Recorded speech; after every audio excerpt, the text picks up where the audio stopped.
पिताजी भी बहुत वायलेंट थे, बहुत मारते थे हॉकी स्टिक से। किसी ने बोला अरे तो वो ऑटे में जा रहा है, वो टीवी स्टार हुआ करता था। 16 to 18 I did trying commit suicide, audition दे रहा था काय पोछे का। मुझे लगता है कि जब तक मैंने शूटिंग शुरू नहीं की इनको पता भी नहीं था कि मैं टीवी वाला हूँ। मैंने अपने आप को बदल दिया था। गिरा कई बार फिर भी मुड़ा नहीं, अंधेरों में कभी झुका नहीं, संघर्षों की आग में खुद को तपाया, फुटपाथ से उठाकर स्टार बनाया। अमित साध सिर्फ एक नाम नहीं है, एक मिसाल है, इंस्पिरेशन है उन हजारों लाखों लोगों के लिए जो हमारे आपके जैसे हैं। भाई कैसे हैं आप? यार मैं बहुत आभारी हूँ कि आपने इतने इतनी अच्छी बातें बोली। Thank you. तो सबसे पहले वो लड़ाके वाले जो गुस्सा भरा हुआ जो बचपन था, वहां शुरू करते हैं। इतना गुस्सा क्यों था? मुझ में नहीं, सब में होता है। बचपन में जब फैमिली का प्यार नहीं मिले या फैमिली नहीं मिले, उससे बच्चों को बहुत अफेक्ट होता है। हम लोग जब छोटे थे हम लोग को मारा बहुत जाता था, हमें बात बात पे लूजर बोला जाता था।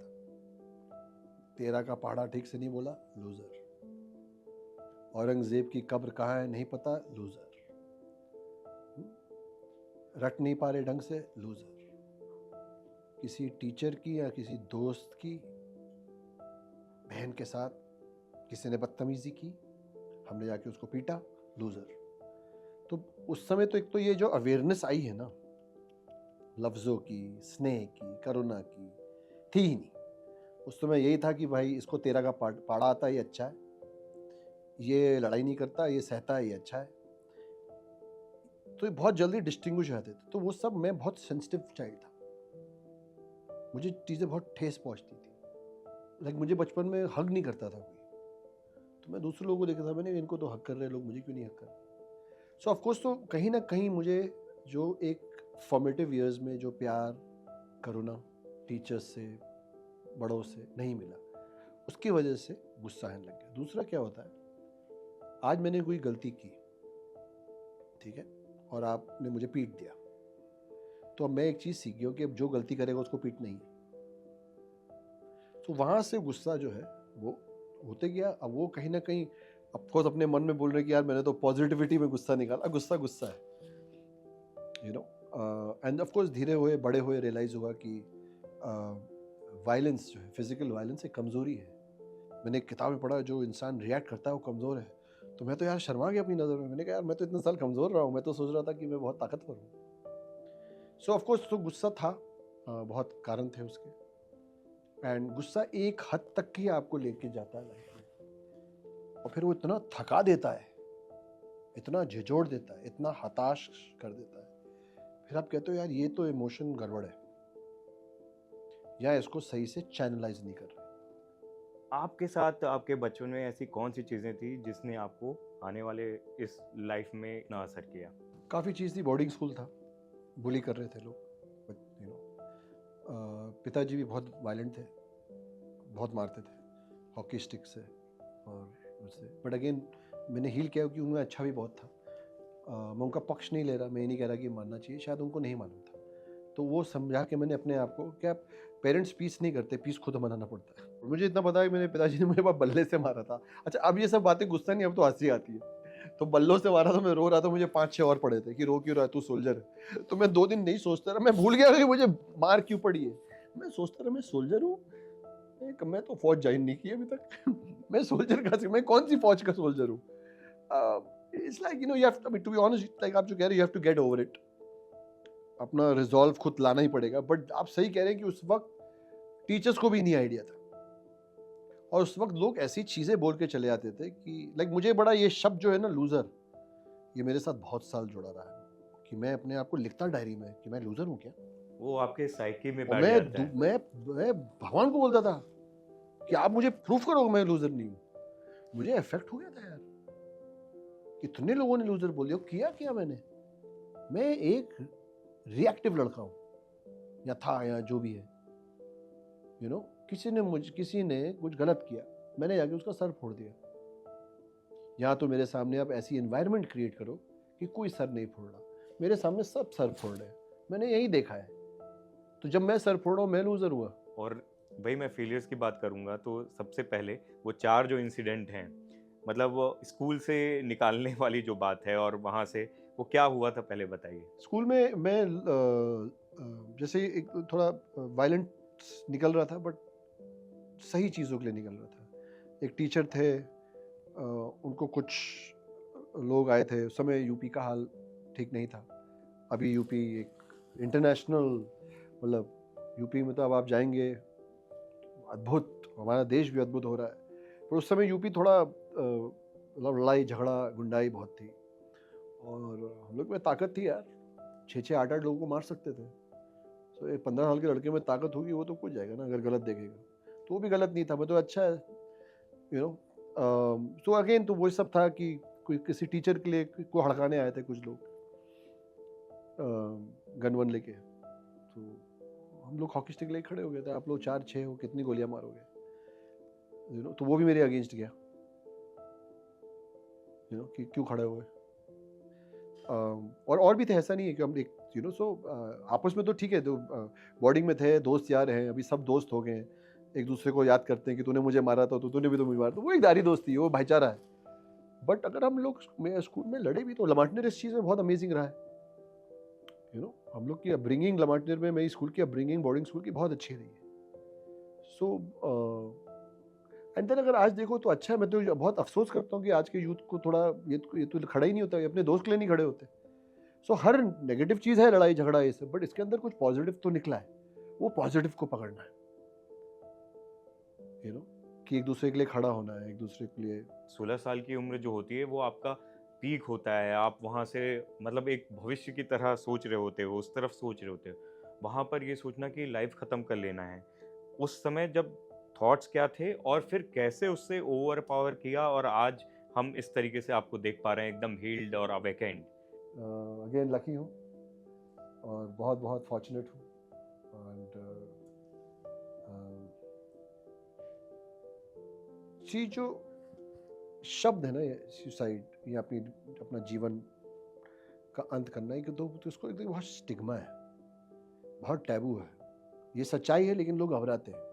मैंने एक इंटरव्यू में बोला तो मुझे दोस्तों का फ़ोन आ गया। अच्छा, लोग भी बड़े इसको ना बहुत नालायकी से इस्तेमाल करते हैं। तो अगर किसी इंसान ने, आज इतना आप नित गंभीरता और तवज्जो से बात कर रहे हैं, अब आप गए हो एक बुक लॉन्च पे और उस बुक लॉन्च पे कोई आदमी बोल दे, अच्छा हाँ बड़ी अच्छी बुक है, और आपने ना सुना सुसाइड की थी, उसके बारे में बताइए। मैं सोचता हूँ यार इस आदमी में कुछ है ही नहीं, गंभीरता ही नहीं है। तो एक तो इस चीज़ से कंफर्टेबल होना पड़ेगा। ये होता है, अंधकार है, इंसान जूझ रहा है, ठीक है।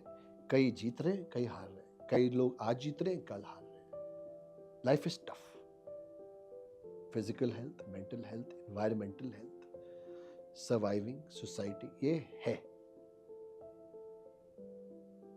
मुझे ऐसा लगता है कि भगवान ने मुझे वहां से बचाया कि आज मैं ये सोच रख सकूं, आपके माध्यम से, आपके प्यार से, आपसे बात करते वक्त जो एक फीलिंग आ रही है, आप इसको सेंसेशनलाइज नहीं कर रहे, आप जनरली पूछ रहे हो भाई ऐसा हुआ, क्यों हुआ, कैसे हो गया। सो अब जाहिर सी बात है 16 साल की उम्र के बच्चे में ये ख्याल नहीं आने चाहिए, बट आते हैं, अभी भी आ रहे हैं और आते रहेंगे। एंड मैं अगर कभी किताब लिखूंगा तो मैं उसको लिखूंगा कोमा स्टेट। मुझे पता ही नहीं था, अगर मुझे पता होता तो मैं करता ही नहीं। लेकिन जो मेरा लास्ट था वो सरोजिनी नगर मार्केट में, जो अगर आप दिल्ली के हैं तो INA मार्केट आती है, थिंक डोरबाग से उधर निकल के वहाँ रेलवे ट्रैक है। तो मुझे इतना पता था कि मैं जब फोर्थ लास्ट था उसके बाद कभी ज़िंदगी में ख्याल नहीं आया। ऐसा कोई ग्रेट नहीं आया कि अब मैं दुनिया में कुछ करके दिखाऊंगा। I was still in coma state, लेकिन मुझे कहीं ना कहीं ऐसा एक हो गया, यार ये तो नहीं करना है, ये नहीं हो पाएगा, ये नहीं हो पाया, मैं नहीं बना हूँ ये करने के लिए। इतना आ गया था। आप एक कदम लो तो कुदरत आपके लिए 2 कदम लेती है। सो फिर मैंने वहाँ से टर्न अराउंड किया, एंड ऐसा नहीं कि it was a bed of roses, even roses come with thorns. And चलते रहा, फिर धीरे धीरे समझ में आया मैंने, यार ये लाइफ है, इतना उलझन में नहीं रहने का, ऊपर होएंगे नीचे आएंगे। फिर क्योंकि मैं माउंटेनियर हूँ, मोटरसाइकिलिस्ट हूँ, तो मैं हर चीज़ को माउंटेनियरिंग, कुदरत, लाइफ, ये सब मैं अपनी फिलॉसफी ढूंढते रहा, यू नो। माउंटेनियरिंग में ऊपर जाते हो, नीचे उतरते हो, सबसे ज़्यादा एक्सीडेंट होते हैं जब नीचे उतर रहे हो। आप सबमिट कर लेते हो, सबसे ज़्यादा आप देख लो, लोग चोटें लगती हैं। अच्छा, इस बीच में वो 11th वाली मैडम की कहानी नहीं बताई आपने, जो ड्रामा टीचर थी और आपने आपके हाँ अंदर एक वो स्पंक आया यार, था। मुझसे ज़्यादा मेरे बारे में तो आप जानते हो। एक्टिंग का। एक्टिंग का, हाँ लेकिन वहां वो दबा दिया गया। वो क्या हाँ। कहानी है, बताइए। सो वो भी मुझे बहुत सालों बाद रियलाइज़ हुआ।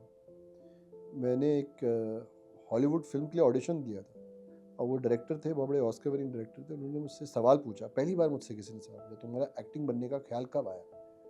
When you decided you want to be an actor? तो मैं एकदम, उस दिन मुझे याद आई ये बात, उस दिन मुझे याद आई ये बात। ये कायपोचे से पहले, जब मैं ऑडिशन दे रहा था हिंदी फिल्मों या जो भी ऑडिशन मिल रहा था, मैं जा रहा था कि मैं 11th में गया था मैथ्स सॉरी ड्रामेटिक्स टीचर के पास। तो मैंने बोला था कि आप, मैं करना चाहता हूँ, मुझे भी रोल दें। तो उन्होंने मुझे मना कर दिया था, इसे तुम बहुत शरारती हो, तुम इसको भी ख़राब कर दो।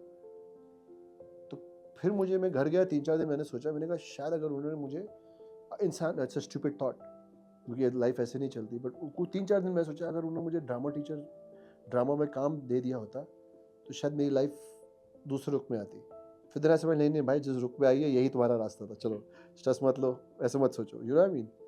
सो that's the day I realize that ये एक्टिंग का जो ये नीड है मेरे अंदर, मेरी वांट है, अभिनय करना, काम करना, फिल्म करना, कैरेक्टर्स बनाना, ये मुझे लग रहा है कि वहाँ आया था, दैट द फर्स्ट टाइम वहीं आया था। और दिल्ली में काम करते हुए सब चीज़ें ठीक चल रही थी, हालांकि वो भी कोमा स्टेट ही था, आपको पता नहीं था कि जो चीज़ें चल रही हैं क्या है, क्यों है।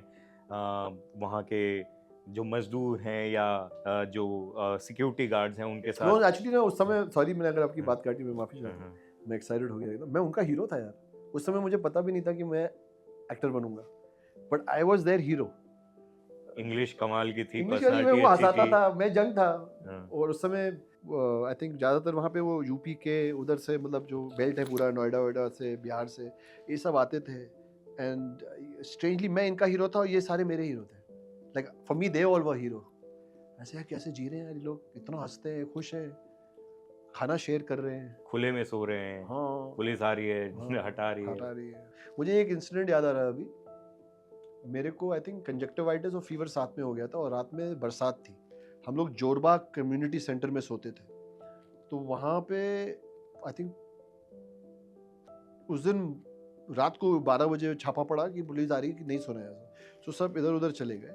तो एक क्या बोलते हैं वो, लकड़ी का होता है ना, एक एक टेबल टाइप का, वो, और एक ऐसा सज्जा उसका, लकड़ी का ही बना के एक मुझे शेल्टर दिखा। तो मैं बहुत फीवर में था, तो मैं वहाँ जाके सो गया, और सुबह 6:30-7 बजे मैं उठा पिटाई से। सो एक बाप बेटा मुझे मार रहे थे, और गंदा थप्पड़ और ऐसे। और अगर तबीयत ठीक होती तो मैं दोनों को ठोक देता, लेकिन बीमार था, वायरल था बहुत, वो तो लड़ भी नहीं पाया, बहुत कमज़ोर था उस समय। वो मुझे मार रहे थे, लोग भी इकट्ठा हो रहे थे कि हमारी रोज़ी रोटी पे सो गया। और रात के 1 बजे बरसात में, तूफान में नहीं दिखा रोज़ी रोटी, है तो टेबल दिखा।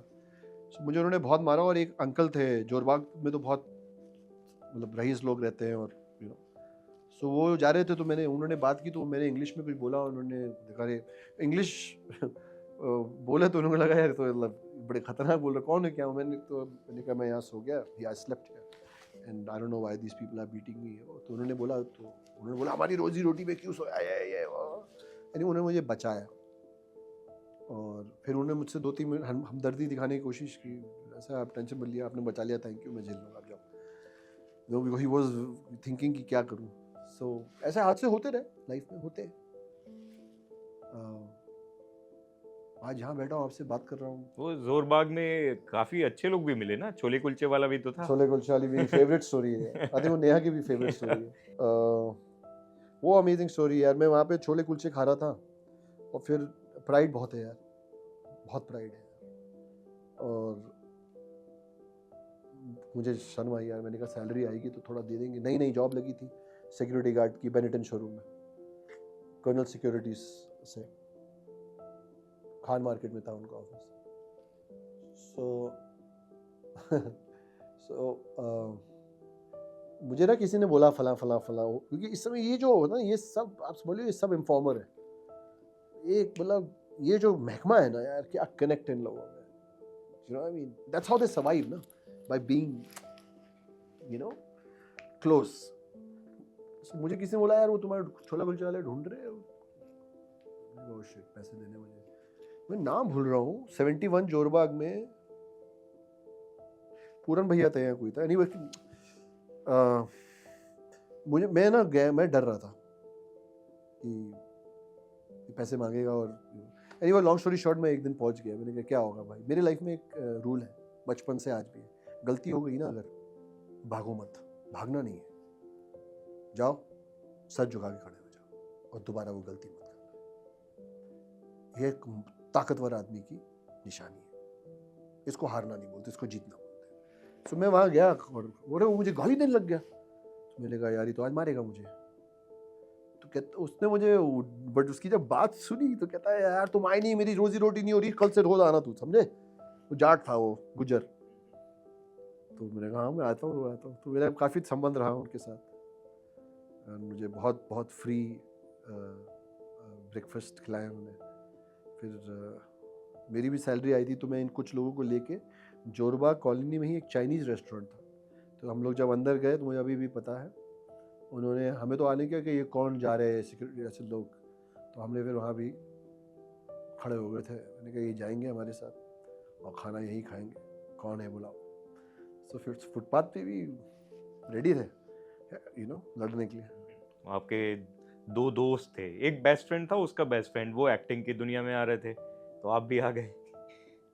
ये कॉलिंग है मेरे ख्याल से, वो आपको पता तो था नहीं कि यहाँ क्या करना है, कुछ नहीं बता। और आते ही फिर सीरियल मिला ऐसा कि मतलब हर घर की एक पहचान थे और हर किसी को ऐसा लग रहा था कि नया फेस आया है, वो बहुत अच्छा करेगा, लेकिन उस समय एक्टिंग में मन नहीं लग रहा था। लाइफ में मन नहीं लग रहा, एक्टिंग तो बहुत दूर है, लाइफ में मन नहीं लग रहा था, समझ में नहीं आ रहा था, दुनिया से भी परेशान थे, खुद से भी परेशान थे, लेकिन जब एक्टिंग शुरू हुई, एक्टिंग तो आती नहीं थी बट मुझे अच्छा लगने लगा, मुझे तो मेरे लिए स्पोर्ट था actually, to be honest, for me acting initially was a sport, मुझे लगता है ये स्पोर्ट है, ये एक्शन कट बोलते हैं, गोली लगती है आपको भागना है और आपने वो लाइन क्रॉस करनी है, आपको यहाँ लाइनें रखनी पड़ती थी, स्टार्टिंग में बहुत तकलीफ होती थी और मैं बहुत बुरा था यार, मेरे लिए लोगों ने इतना सब्र दिखाया है ना।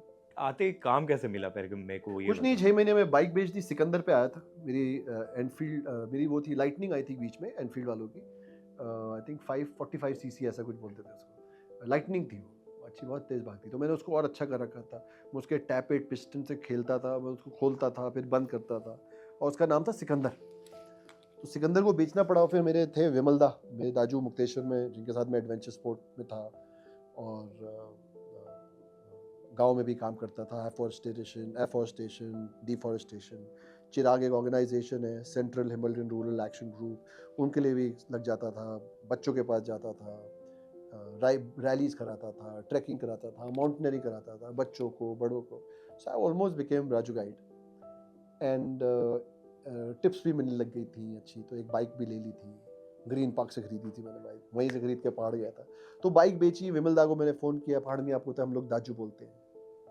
मुझे याद है मैंने दाजू को बोला, मैं दाजू यहाँ अच्छा नहीं लग रहा, और सिकंदर तो बेच दी और मैं आ रहा हूँ, अब मेरे कुछ पैसे हैं आपके पास तो मुझे दे दीजिएगा, और मुझे कोई टूर आ रहा है आपका कोई अच्छा, और मैं इन चीज़ों में बहुत था पहले, नेचर की रिस्पेक्ट करना, मैं बहुत स्ट्रिक्ट था, तो ट्रैकिंग ऐसे कर रहे हैं, अच्छा दिखता बहुत क्यूट था, पतला दुगला क्लीन शेव ऐसा करके, तो लोग लगता था मासूम है, तो जब लोग बदतमीजी करते थे 6 दिन की ट्रैक 1 दिन 2 दिन में वापस ले आता था जंगल के दूर, तो कहते थे क्या हुआ, मैंने कहा मुझे नहीं रखना, अगली बार से मुझे ऐसे क्लाइंट नहीं लेना, ये डिस्टर्ब कर रहे थे फॉरेस्ट को, आप फॉरेस्ट में आए हो रिस्पेक्ट करो, ये क्यों पेड़ों को काट रहे हो, क्यों लिख रहे हो आई लव यू, तो मैं था ऐसा। सो मैंने उनको फ़ोन किया, मुझे कहीं से फ़ोन आया, मैं कल जा रहा था लिटरली, उन्होंने कहा नीना गुप्ता जी कुछ बना रही हैं ऐसा ऐसा, आप ऑडिशन कर लो, तो ऑडिशन किया, उन्होंने कहा कि हीरो के पीछे 2 लोग खड़े होते हैं, उनको क्रोनी बोलते हैं, मुझे नहीं पता था ये बात, मुझे ही नहीं पता था कि हीरो क्या होता है, विलन क्या होता है, क्रोनी क्या होता है, मैंने पैसे कितने मिलेंगे, आई थिंक उन्होंने मुझे 8,000 रुपये बोला महीना, मैंने कैलकुलेट किया, मैंने कहा ठीक है, no problem, I can survive in 8-10 हज़ार में तो आराम से सर्वाइव कर लूँगा। मुझे अगले दिन फिर फ़ोन आया, वापस आइए, तो मैं आ गया। तो मुझे बोला कि अब ये लाइनें कीजिए, तो मैं ठीक। फिर मुझे रखा पूरा दिन, दोपहर में खाना ना खिलाया, आज बड़ी इज्जत दे रहे थे यार। अच्छा, मुझे ये भी नहीं पता था कि क्रोनी को इज्जत कम मिलती है और हीरो को ज़्यादा मिलती है, बट मैं ऑब्जर्वेंट था और बहुत ऑब्जर्वेंट हूँ, और इन चीज़ों को तो मतलब गुस्सा और प्यार तो बहुत जल्दी पकड़ लेता हूँ, सेंसिटिव हूँ। So they told me we want to audition you for a hero, channel को आपका फेस बहुत अच्छा लगा। एंड मुझे रातों रात जो हीरो था उसको, आई थिंक दूसरे, ये सब तो होती है, सब इंडिया की लैंग्वेज है, हम लोग बोलते हैं, कुछ होता ही नहीं, एक्टर है, रोल कर रहे हैं। सो उस समय की ऑफ कोर्स यही टर्मिनोलॉजी थी, तो बता रहे हैं। And then I got to do, मैं एडी बन गया। हफ्ते भर के बाद सबने अपना सर फोड़ लिया, एक्टरों ने भी। रीवा बहुत अच्छी दोस्त बन गई, उस समय हम बहुत झगड़ा करते थे। We were very good friend of mine, Riva Babbar जो निकी का रोल करती थी। एंड ये इन्होंने सर फोड़ लिया, एक्टर भी सर फोड़ लिया, इसको तो आता ही नहीं कुछ, ठीक है, लड़का है तो एकदम। फिर इन्होंने कहा भाई रीशूट करो, नया फिर से डालो। तो उसमें थी गुरशील, हेड थी तरुण कटियाल, जिनके साथ मैंने फाइनली जिद की। I gave him a tribute and he was very proud of me and thankful for जिद। I am thankful to him too. Any, और ये 2-3 लोग वो कन्विक्शन था आपके बैठे, कन्विक्शन तो नहीं था, आई डोंट नो यार, इसलिए इंसानियत है। दे आप मुझे, अच्छा मुझे रूपाली, मुझे इनके नाम याद है क्योंकि जब मुझे पता चला कायपोचे, मैंने इन सबको बुके और थैंक यू बोला कि आपकी वजह से मैं टिका, आपकी वजह से मैं यहाँ हूँ, सब कुछ आप ही की वजह से है। सो 2-3 साल बाद मुझे किसी ने बताया कि तुम्हें एक्चुअली निकाल रहे थे ये लोग, 2-3 साल में या 6 महीने बाद, सॉरी 1 साल, I don't remember the exact time, कि इन्होंने, तो गुरशील और रूपाली ने बोला नहीं रख लो, इसकी आंखों में कुछ है, कुछ सच्चाई है, ये यूनिक है, थोड़ा डिफरेंट है, सीख जाएगा। ऑफ कोर्स फिर मैंने मेहनत की और कोशिश करते रहा कि बेटर होते रहूं। इसलिए मैं ऑडियंस को बहुत तवज्जो देता हूँ, लोगों को बहुत तवज्जो देता हूँ कि किसी ने सब्र रखा, किसी ने साथ दिया, कोई ताकत बना, किसी ने समझाया, किसी ने पुश किया। इसलिए जब माइक लगे ना और कोई सवाल पूछे तो अच्छे लोगों को भी याद रखना, अच्छा क्या हुआ था उसके बारे में भी बात करना, और तो उससे लोगों को प्रेरणा मिलेगी कि अच्छा होता है, मेरे साथ भी अच्छा होगा। अब आप समझ में, अब मैं आपको जवाब दे रहा हूँ विक्टिम मेंटालिटी क्यों नहीं होनी चाहिए, क्यों सिर्फ शिकायत नहीं करनी चाहिए, क्यों सिर्फ बुरी चीज़ों को, बुरे लोगों को, सिर्फ उनको ही याद नहीं करना चाहिए, क्योंकि वो इंसान को हताश कर देगा, जो निराश है, जिसको ताकत चाहिए, उसको चाहिए है पॉजिटिविटी। अरे अमित के साथ 4 लोग खड़े थे, अपने साथ एक तो खड़ा हो ही जाएगा यार, दैट्स द रीजन। अब आपको, क्योंकि आप अब मेरे साथ 1 2 3 4 कर रहे हो, तो मुझे लगा मैं भी 1 2 3 4 करता हूँ। टीवी में इतना अच्छा चल रहा था, अचानक से फैसला लिया सब छोड़ के गायब हो जाता हूँ, क्यों? मुझे पहली बार लाइफ में एक्टर बनने की ख्वाहिश आ गई, और जब मैंने अपनी किताब खोली, मैंने कहा मेरा शब्दकोश जो है यहाँ, मैं एक एक्टर हूँ, और मेरा जो स्ट्रेंथ है अंदर, या मेरी एबिलिटी है, वो क्या है। तो जब किताब खोली वो खाली थी, तो उससे तो देख के बहुत डर लगा पहले, फिर उससे अपने आप को जज किया, क्या कर रहा हूँ मैं, ये कैसे जी रहा हूँ, लड़ते ही रहता हूँ सबसे,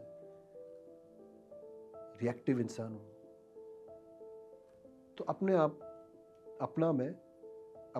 अपना टीचर बना, अपने आप से सच्चा हुआ, और कोमा स्टेट को बोला भाई बहुत हो गया, आगे बढ़ो, आंखें खोलो, जिंदगी भर बचपने को, लोगों को, टीचर्स को, पेरेंट्स को बस देते रहना और इसी स्टेट में रहना, 200 साल के हो जाओगे, बोलना कोमा में हो।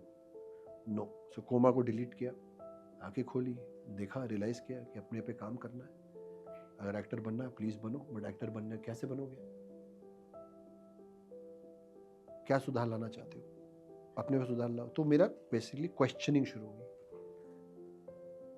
मैं स्कूल जाने लग गया अपने में, और 5-6 टीचर थे वहाँ, एक प्यार से समझाते थे, एक दुत्कारते थे, एक डांटते थे। शाम वाले जो है उनको रखते बस शाम को मत डांटना है, बस अच्छे से सोना है। सो अपना एक सिस्टम शुरू किया, अपने आप को समझाना, अपने आप को सींचना। फिर रियलाइज़ हुआ कि किताबें नहीं पढ़ते तो किताबें लाए। फिर रियलाइज़ हुआ कि पिक्चरें नहीं देखते हैं तो पिक्चर देखी। फिर समझ में आया हिंदी ठीक नहीं है तो हिंदी को सुधारा। किसी ने कहा उच्चारण अच्छा नहीं है तो उच्चारण पे काम किया। करते गए। उस वक्त भी टफ था, लोग मजाक उड़ाने लग गए थे। किसी ने बोला अरे तो वो ऑटो में जा रहा है, वो टीवी स्टार हुआ करता था, स्माइल किया। किसी ने बोला ठंडा हो गया, बड़ा गुस्सा था, स्माइल किया। किसी ने अपनी ही पार्टी में बुलाया, आपस में ड्रिंक करके मजाक उड़ाया। बट उस पार्टी में मैं एंड में हीरो बन के ही निकला, क्योंकि वो लोग ड्रंक करके बाहर निकले पैलेडियम के किसी उसमें। उन्होंने एक वहाँ पे जो होते हैं टैक्सी वाले भैया लोग, किसी से बदतमीजी की होगी तो निकाल देते हैं। हाँ, टैक्सी वालों से, मछुआरों से कभी पंगा मत लेना, ऐसी जगह काटेंगे कभी नहीं सील पाओगे। मैं खड़ा हुआ, मैंने कहा भाई आप इन चीज़ों में को माहिर है संभालने में। तो मैं गया, मैंने भाई गलती हो गई है, ड्रंक है, इनको छोड़ दीजिए, माफ़ी चाहता हूँ। उन्होंने अरे आप तो हीरो हमारे, टीवी में सब पहचान लिया, कोई रोल की बात करने लगे। फिर मुझे फ़ोन आया इनका, यार सॉरी, थैंक यू तुमने हमें बचा दिया। मैंने कहा इसका थैंक यू, लेकिन आपने जो मेरी बेइज्जती की सबके सामने, मुझे बहुत दिल टूटा। मुझे लगा आपने जेन्युइनली मुझे घर से बाहर निकालने के लिए, प्यार देने के लिए बुलाया था। आपने ऐसा मजाक उड़ाया, ऐसे कभी मत करना किसी का। मेरा वक्त बुरा चल रहा है, मैं बुरा नहीं हूँ। होता रहा सब। एंड देन बहुत चीज़ें हुई, एक्टिंग पे बहुत ध्यान दिया, पढ़ाई लिखाई की, और न्यू किया अपने आप। इनफैक्ट जब मैं इसका ऑडिशन दे रहा था काय पोचे का, मुझे लगता है कि जब तक मैंने शूटिंग शुरू नहीं की, इनको पता भी नहीं था कि मैं टीवी वाला हूँ। मैंने अपने आप को बदल दिया था। मैंने उसके पहले आपकी सोनू सूद के साथ मैक्सिम वो देखी थी। मैक्सिमम आई थी, हाँ। उसमें अच्छा रोल था। सो मैक्सिमम भी ये कि मैं ली स्ट्रासबर्ग गया बीच में पढ़ने, फिर वापस आया तो सब पैसे से वापस ख़त्म हो गए थे। मेरे बेस्ट फ्रेंड आदित्य भैया राजेश, उनके ब्रदर से मैंने 10 लाख रुपए लिए, और वो भी एक अद्भुत कहानी है। मैं उनसे भिड़ गया था, वो डिफेंस कॉलोनी में रहते थे, पार्क में सुबह सुबह योगा कर रहे थे। मैंने कहा 10 लाख रुपए दे दो, क्योंकि पैसे ख़त्म हो गए हैं, मैं एक्टिंग सीख के आ गया हूँ, मेरा हो जाएगा। मैं बहुत कॉन्फिडेंट था। सो मुझे कॉन्फिडेंस ज़्यादा, मुझे अंदर एक आवाज़ आ गई थी कुदरत ने ना, कि हो जाएगा, टेंशन मत ले। कुछ एक होप दिख गया था मुझे, इंट्यूशन लेवल पे बोलिए या कैसे।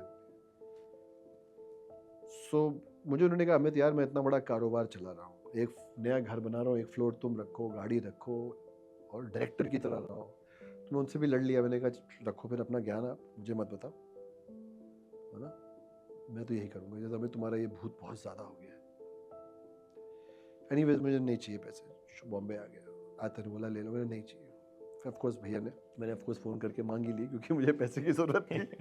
तो मैं 4 बंगलों में लिया मैंने एक छोटा सा घर, और फिर शुरुआत। एंड मुझे एक दिन सोनू भाई मिल गए, जिम बहुत करते थे, मैं भी बहुत जिम करता हूँ।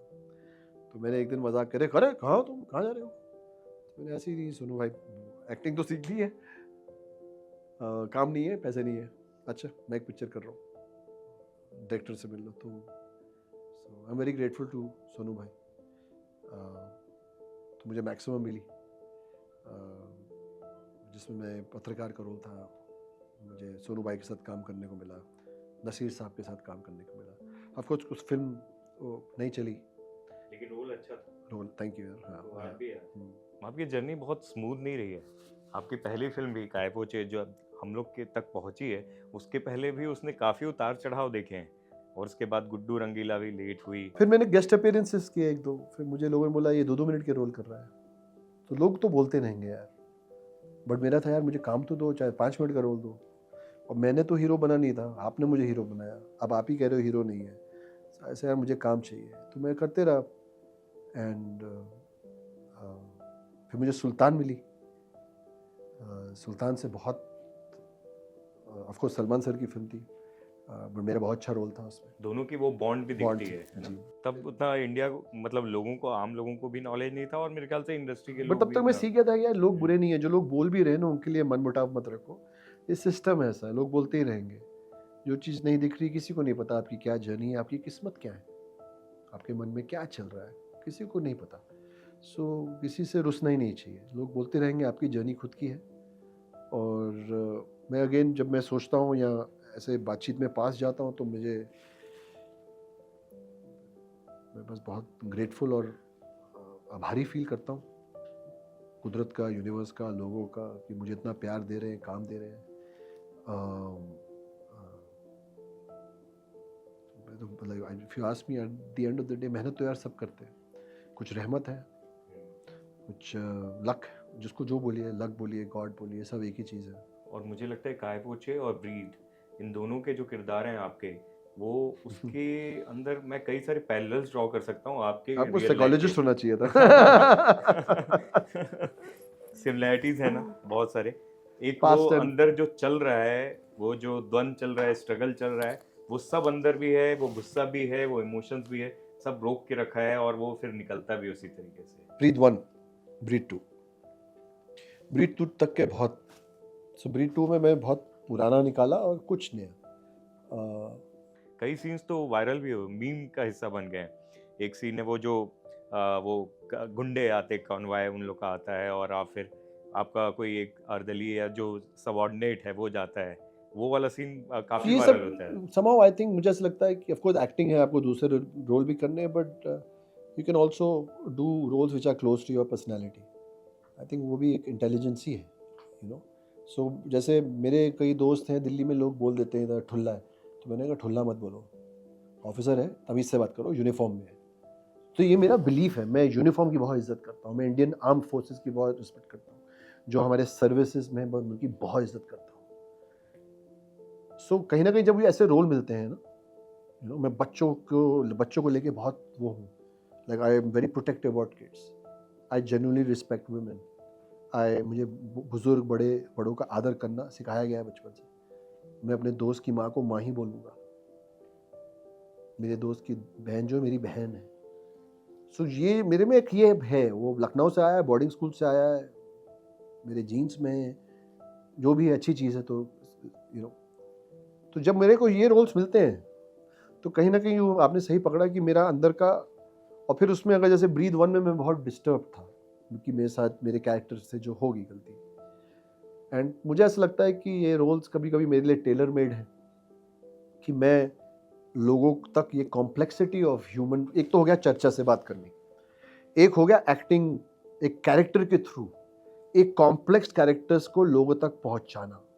सो मुझे कोई बता रहा था कि ब्रीथ 1 में फर्स्ट 2, 3, 4 एपिसोड में ladies were hating this character, क्या बदतमीज आदमी है, और एंड तक के उन्होंने कहा यार यही आदमी चाहिए, ये जैसा भी है सच्चा है और सही बात पे खड़ा हो जाता है ये। फैंस और लेडीज सबको तो यही आदमी चाहिए था, लेकिन अमेजोन वालों को शुरुआत में ये आदमी नहीं चाहिए था। अब उनकी गलती नहीं है, आई थिंक योर वो उनको लग रहा था कि बड़ा सॉफ्ट सा चॉकलेटी बॉय, रोमांटिक और ये सब करके आया है, ये कर पाएगा कि नहीं। उनको मालूम नहीं था कि ये बंदा एमसीसी से लेके और क्या क्या नहीं करके आया है। Breathe was a special journey. काफी वक्त लगा था उसको फाइनल होने में। नहीं, विक्रम सर का मैं इसमें, मेरे जो प्रोड्यूसर है, कनेक्शन था। हाँ, उन्होंने अमेज़ॉन को भी बोला कि नहीं मुझे पूरा यकीन है कि ये कर लेगा, एंड मैंने भी अपने लिए बोलूँगा कि मैंने भी पूरी जान डाली। और ब्रीथ में मैं हमेशा जब भी बात होती है तो मैं अपने डायरेक्टर का हमेशा याद रखता हूँ, मयंक शर्मा। उन्होंने जिस तरह मेरे लिए लिखा, और ब्रीथ में अमेजिंग एक्टर्स थे। सीज़न 1 में मैडी सर थे, 2 में अभिषेक सर थे, अभिषेक बच्चन थे। सो अच्छे लोगों के साथ रह के आप भी अच्छे हो जाते हो। और ब्रीथ 2 के दौरान फिर ऐसा हुआ कि सब छोड़ छाड़ के जाने वाले थे। वो एक वक्त आया यार, आई थिंक कोविड था, एंड जब सुशांत का जब पता चला, उस चीज़ ने, मैंने उस समय तो नहीं बात की इतनी, और मुझे भी नहीं अच्छा लगता इन चीज़ों के बारे में ज़्यादा बात करना, क्योंकि कुछ चीज़ें हैं वो पर्सनली रहनी चाहिए। बट उस वक्त थोड़ा मुझे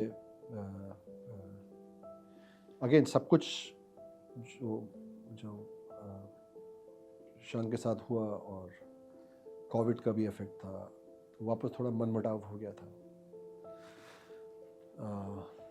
बट उस समय आई थिंक सभी परेशान हो रहे थे पूरी दुनिया में, इंडिया में। एंड बट अगेन मेरी लाइफ में जब भी मैं किसी दुविधा में होता हूँ, ऊपर वाला किसी को भेज देता है। माध्यम बना के। स्मृति जी का है फोन आया। हाँ, काफ़ी मेरी- रोज़ फ़ोन आया, रोज़ क्या सोच रहे हो, दिल्ली आओ। मैंने दिल्ली बुलाया, मुझे घर बिठाया, खाना खिलाया, बहुत प्यार दिया। मैडी सर का फ़ोन आते रहा, ये सब सोच में मत रहो, तुम्हारा ब्रीथ 2 रिलीज़ हो रहा है, तैयार हो, इंटरव्यूज़ पे ध्यान दो, ये क्या सोच रहे हो तुम।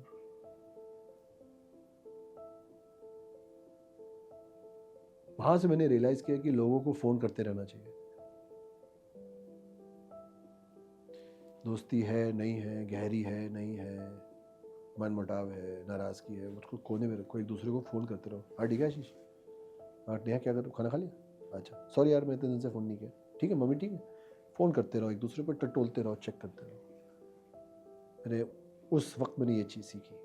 हमें करते रहो, मैं ऐसे ही फ़ोन मारता हूँ, आपसे कुछ चाहिए नहीं, याद आई, सब ठीक है, प्यार, कुछ हो तो बताइएगा। ऐसे ही मैं ऐसे ही भेज देता हूँ 100 200 50 लोग। हमें ही एक दूसरे का ख्याल रखना है, हम ही एक दूसरे के परिवार है, हम कॉम्पिटिटर नहीं है। We are not competition, nobody is competition. जिसकी किस्मत में जो है मिल जाएगा, आज नहीं मिलेगा कल मिल जाएगा, ऐसे नहीं मिलेगा वैसे मिल जाएगा। एक दूसरे का ख्याल रखना है। सो मेरा एक फिलॉसफी बन गया ह्यूमन फर्स्ट। तो हम लोग जो बात कर रहे थे ना कि पॉडकास्ट एंड बातें बाद में, ह्यूमन फर्स्ट। अगर ह्यूमन फर्स्ट ठीक हो गया तो ये भी ठीक हो जाएगा। वो ठीक नहीं हुआ तो कुछ भी कर लो, कुछ भी बता दो, अच्छा बुरा, रोना धोना, बचपन, कुछ भी बता दो, कोई नहीं देखेगा। हाँ, सो ह्यूमन फर्स्ट, मैंने उसकी जो ताकत है, उसकी समझ है मुझे इस दौरान, जब समय जो गिरा था और फिर उठा, मैंने ये चीज़ यहाँ से सीखी। मुझे लगता है कि जैसे आप हो, बाहर से जो लोग आए हुए हैं जिनकी खुद की जर्नी है, आपने सही बोला कि हमें एक दूसरे से टच रखना, एक दूसरे कनेक्शन रखना बहुत इम्पोर्टेंट है।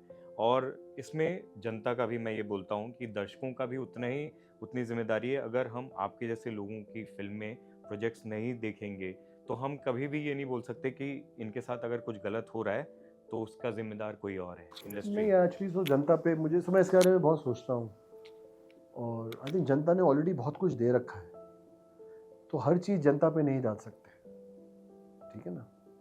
अगर आपके घर में आग लगी तो सबसे पहले किसकी ड्यूटी है आग बुझाने की? पड़ोसी की, कि घर में जो लोग हैं? तो पड़ोसी के बारे में बात नहीं करेंगे, जनता के बारे में बात नहीं। जनता का बहुत बड़ा रोल है, ऑडियंस का बहुत बड़ा रोल है। मुझे सड़क से उठा के यहाँ लोगों ने और ऑडियंस ने बिठा दिया, वो गलत चीज़ है। तो पहला मुझे लगता है कि इंडस्ट्री जो फैमिली है उसका रोल है। अगर अपने ही काम नहीं आए, अपने ही नहीं संभाल पाए, हम कौन होते हैं ऑडियंस से पूछने वाले। सो मुझे लगता है कि हमें एक दूसरे का ज़्यादा ख्याल रखना चाहिए,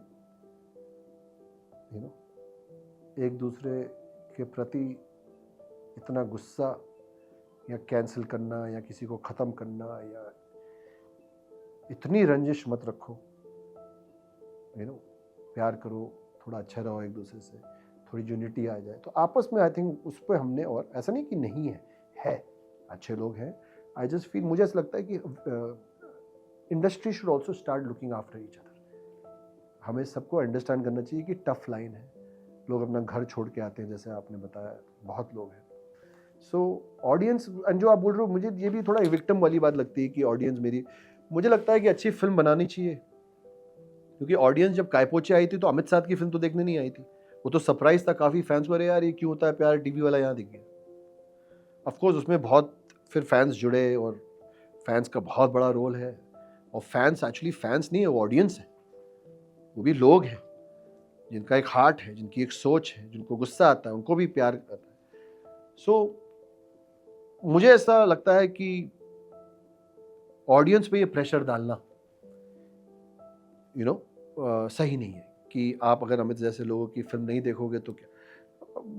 मेरा बस यही है कि अगर अमित अच्छी फिल्म लेके आया तो वो देख लेना। अब भाइयों की तरह इसमें काउंटर भी है। हाँ बोले ना, बहुत सारी ऐसी चीजें हैं जो आपने अच्छी भी बनाई हैं, सुशांत ने, और बहुत, बट इस पे आप ऑडियंस पे नहीं डाल सकते। लेकिन हम, बट कौन डिसाइड करेगा अच्छी है? नहीं, लेकिन मैं वही बोल रहा हूँ ना, फिर बाद में हम अगर कुछ गलत होता है तो फिर ये क्यों बोलते हैं कि इंडस्ट्री की। So Babu, I'll give you one example. So if a movie didn't work, you can't blame the audience. It didn't work. कई चीजों का गणित नहीं होता है। पिक्चर अच्छी है बुरी है की बात छोड़ दो, आपको जब नहीं चलेगी तो दो मार्केटिंग वाले लोग यहाँ बोलेंगे इस पिक्चर में ये नहीं था, नहीं चली, फिर आप बोले यार बड़ी गंदी फिल्म थी, वो चल गई। अरे हम कौन होते हैं? एक चीज बनाई, एक वक्त था, उसकी एक किस्मत थी, उसका एक एसेंस था, एक एनर्जी थी, दुनिया तक गई, दुनिया ने देखी, चल गई। गणित नहीं है, आगे बढ़ो, नेक्स्ट बनाओ। You understand? We can not. इस पे भी एक काउंटर है। हाँ प्लीज कीजिए अब काउंटर। जब इंडस्ट्री के किड्स आते हैं या कोई होता है, तो वो पेपराजी कल्चर से लेके हर जगह आप सोशल मीडिया हर जगह उनकी देखेंगे, तो वहाँ पूछ परख है, हर चीज़ है। लेकिन मैं कितने सारे, आप इंक्लूडिंग यू, मैं ये बोलूँगा, आप पे नहीं करने जा रहे हो, क्योंकि आपको मालूम है ये सब चीज़ें आजकल पेड और ये सब हो गई। लेकिन जनता फिर भी ज़्यादा क्यूरियस होती है उनके प्रोजेक्ट्स को लेके, हर चीज़ों को लेके। नहीं होती, और मार्केटिंग वाले आपको बिलीव कराते हैं। उनकी मार्केटिंग आपको ये बिलीव करा रही है कि वो जनता बहुत स्मार्ट है, you know, and Janata has to decide बाबू, क्योंकि अब एवेन्यूज हो गए हैं। सो अगर जनता ने कोई पिक्चर हॉल में देखनी है और ओटीटी में देखनी है और नहीं देखनी, मेरा you know what I am trying to explain to, कि हम इस पे आंच नहीं लगा सकते। कुछ जनता is the consumer is God. Nike में हमें बोलते थे रतन कुमार सिंह, गॉड आ रहे हैं। अच्छा मैं छोटा था, मुझे समझ में नहीं आता, मैंने कहा सर ये गॉड तो नहीं है, इसे नहीं गॉड है। फिर उन्होंने मुझे जापानीज कल्चर बताया, मैंने कहा ये बहुत अच्छी चीज़ है। मेरे घर में आप लिखेंगे, मैं लिखा हुआ, मेरे उसमें लिखा हुआ है, audience is my God, audience is my shopper. तो अगर ऑडियंस आपकी नाइकी का जूता नहीं खरीद रही है, तो ऑडियंस थोड़ा आपको नहीं यार ले लो ना यार, मैं सड़क से उठ के आया हूँ। आप कहोगे यार प्लीज नाइकी का जूता लो, बहुत अच्छा जूता है, इस पे ये रिसर्च हुई है, मैं 3 दिन की ट्रेनिंग लेके आया हूँ, मैंने ये सीखा है, इसमें ये पॉलीथिन मॉलिक्यूल है, आप जब चलोगे आपके घुटनों में दर्द नहीं आएगा, अच्छा है आप ले लो। तो कहेगा हाँ मैं ले लूंगा। जो आपने किया भी था, बेचा भी तो है आपने Yes. इस तरीके से। Yes. Do you understand? So audience is God. Audience is very enriched. Audience नहीं होती तो इंडस्ट्री नहीं होती। ऑडियंस भी तो इंसान है। ऑडियंस नहीं होती तो मेरा जैसा इंसान यहाँ तक नहीं पहुँच पाता। आज ऑडियंस ने तो सब्र किया। अगर सिर्फ एक्टिंग पे मुझे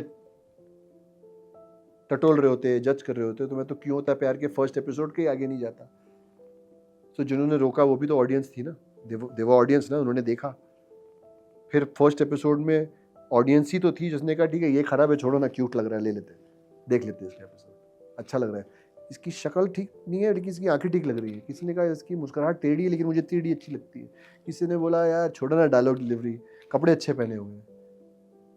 So you don't know what the audience will like. So I think this is a very long topic, but to keep it concise, we cannot blame the audience. And I just feel कि मैं कभी नहीं बोलूँगा क्योंकि मैं को हक नहीं है, मैं कंप्लेंट ही नहीं कर सकता यार, सड़क से उठा के यहाँ बिठा दिया है, यू नो। सो आप जो बोल रहे हो ना, आप अपनी जगह बिल्कुल ठीक हो, क्योंकि आप right now also you are the host. So आप एक पॉइंट ले रहे हैं। जहाँ तक ये जो बातें होती है ना कि नेपोटिज्म, और ये हम सब नेपोटिज्म है, हम सब नेपोटिज्म मीन्स आपको लाइफ में कोई चीज़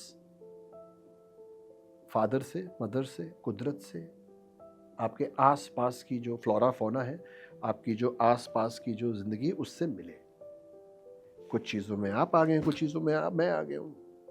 आप मुझे बोलेंगे हमें 20 फुट से छलांग मारनी है, मैं 2 मिनट में कर दूंगा, वो मेरी नेपोटिज्म है। फिर आप मुझे गन दोगे तो मैं सोल्जर दिखूंगा, क्योंकि मैं हमेशा सोल्जर की तरह ट्रेन हुआ। तो आप कहोगे यार ये तो अमित का नेपोटिज्म है यार, ये फौज के रोल बड़े अच्छे करता है। We all have gifts, we all have blessings. ये मार्केटिंग ने एक बना के वो है, ये वो है। जो संघर्ष आपने झेलना है वो आपको झेलना है, चाहे आप सचिन तेंदुलकर के बेटे क्यों ना हो। हम दोनों नेपोटिज्म के खिलाफ नहीं है। नहीं अभी बात समझ रहा हूँ, फेयर होना चाहिए, फेयर होना चाहिए। Life is not fair, life is not fair. अब बोलो मेरा क्या मुद्दा है कि इन सब चीज़ों में तवज्जो मत दो। अपने खेत में जाओ, 2 बीघा ज़मीन या जितनी भी है उसको नापो, ठीक है, बैल नहीं है, अपना लठ लो, खोदो, रोज खोदते रहो, खोदते रहो, खोदते रहो। ऊपर वाला भी कहे यार ये बरसात का मौसम तो नहीं है लेकिन इसको पानी दे देता हूँ। मैं इतना ही जानता हूँ, इससे आगे अभी तक नहीं समझ आया हूँ। अगली बार आएगा, होपफुली मैं ग्रो होके और ज्ञान की बातें करूँगा। मेरे पास ज्ञान नहीं है, मुझे एक ही चीज़ आती है, कर्तव्य परायणता, हिम्मते मरता। मेकर से ये उम्मीद करूं कि आने वाले प्रोजेक्ट्स आपको बहुत तगड़े दे रहे हैं, और ये उम्मीद करूं आपसे कि आपकी जो एक्सटेंडेड फैमिली है इंक्लूडिंग मी, वो और अच्छा काम देख पाएंगे आपके। इसका गारंटी है। क्या क्या आने वाला है कुछ बताओ। मेरी एक फिल्म आ रही है पुणे हाईवे, वो भी कायपोचे से बहुत मैंने मिलती हाँ जुलती वो है। वाइब पे 3 दोस्त हैं, हम्म। इट्स फ्रेंडशिप है and it's a murder mystery, it's a who done it, जो बहुत लोकप्रिय जॉनरा है, लोगों को हू डन इट बहुत अच्छा लगता है। तो अच्छी फिल्म बनी है, बहुत ensemble कास्ट है, बहुत अच्छी कास्ट है।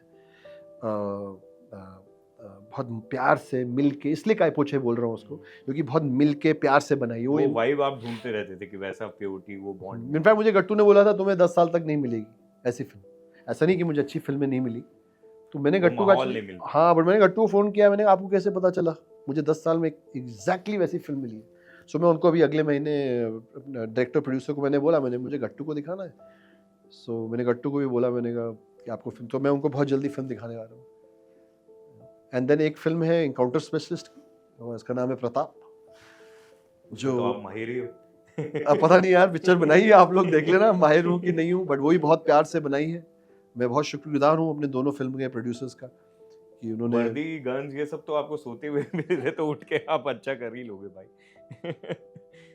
आई डोंट नो, है इम्पोर्टेंट टाइम है करियर में ऑफ कोर्स, एंड उम्मीद करता हूँ कि के माध्यम से आपके प्यार के लिए बहुत आभारी हूँ। आप यू बीन सो वो वार्म, हमेशा रहेगा। खुद उम्मीद करता हूँ कि फिल्म चले, लोगों तक पहुँचे, लोगों को अच्छी लगे। वो दोनों ही फिल्म के बारे में, खासकर पुणे वाली फिल्म के बारे में आप बताओ। सो अभी यार इतना बता सकता हूँ अभी, क्योंकि बहुत जल्दी शुरू होने वाला है हम डेट, हाँ प्रमोशन मतलब पूरा जो होता है एक फिल्म का, जस्ट बट आई थिंक यही है कि एक छत की कहानी है, यू नो, एक छत पे जो दोस्ती बनती है, 3 दोस्तों की कहानी है, और एक ड्राई ह्यूमर भी है फिल्म में, यू नो, और दोस्ती और दुविधा हम साथ में चलती हैं, you know, so it's a who done it, it's also a murder mystery, and बहुत बहुत बहुत अमेजिंग कास्ट है, and another amazing thing which I can tell you, Rahul da Cunha का एक प्ले था, है पुणे हाईवे, जो बहुत चला, लोगों को बहुत अच्छा लगा, इंडिया में बहुत चला, बाहर बहुत चला, तो उस प्ले से आधारित है, उस हाँ उसके आगे मतलब, you know, so we are very excited about the film, I am very excited about the film, because after 2018 में मेरी लास्ट फिल्म आई थी स्क्रीन पे, गोल्ड, उसके बाद अब ये 2 फिल्में आ रही हैं, तो मेरे लिए भी बहुत इमोशनल जर्नी रही है।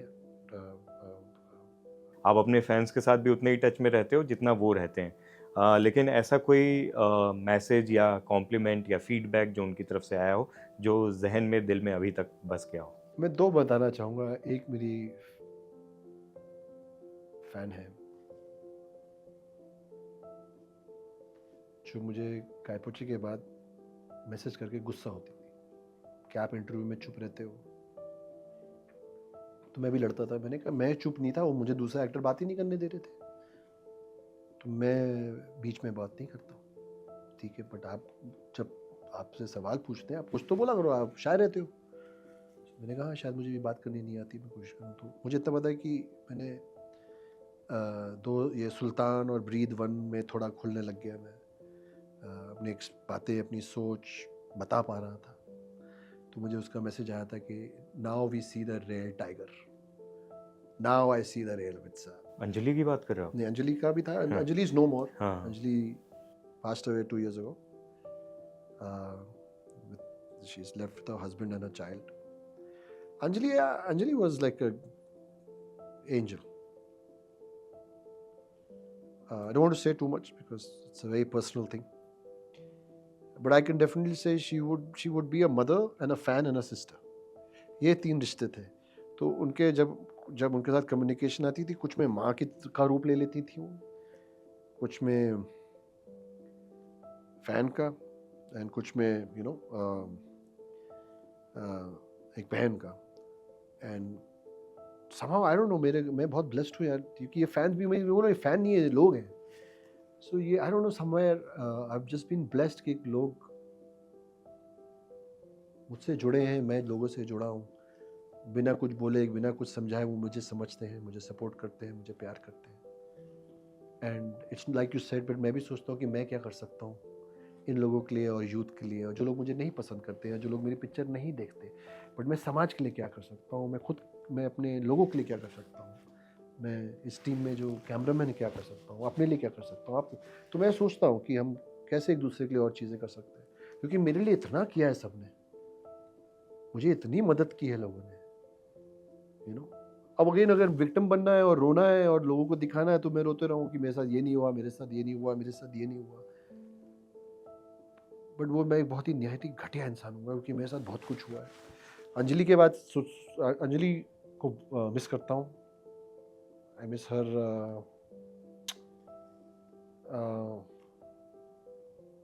I've lost a lot of people, but it's like I don't know. I never thought missing a fan that ऐसा कोई चीज होगा कभी, यू नो। फैन है, बहुत फैंस हैं, बट मेरे लिए ऐसा नहीं है। So for me Anjali is a human being like everybody, and